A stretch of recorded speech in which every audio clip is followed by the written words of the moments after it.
શા માટે કર્યા છો મારા? આમ થોડું રડવાનું હોય? ડાયા થઈ બેરડામાં બેસી બેટા તમારે તો સાસરે જવાનું હોય મારા લાડ. તમે તો મારા ડાયા દીકરી છો બેટા. ડાયાને સમજાવવાનું ન હોય મારા લાડ. ડાયા થઈ રથમાં બેસી સાસરે જવાનું હોય મારા લાડ.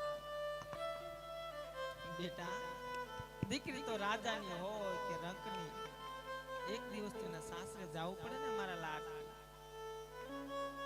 મને ખબર છે બેટા આ તમને કઈ વાતનું દુઃખ છે મારા દીકરી, કારણ કે આજ પરણી તમે તમારા સાસરિયામાં જાશો. તમને તમારા સાસુ જેઠાણી નણંદ બેટા મેણા બોલશે. આ સગુણાને માડી જાયો બીજ નથી, આ સગુણાને રાખડીનો બાંધનાર નથી. પણ ને બેટા આવી ચિંતા શા માટે કરો? મેં તમારા પિતાજીને કહી તમારા સસરા પાસે બેટા ભલામણ કરાવી દઈશ.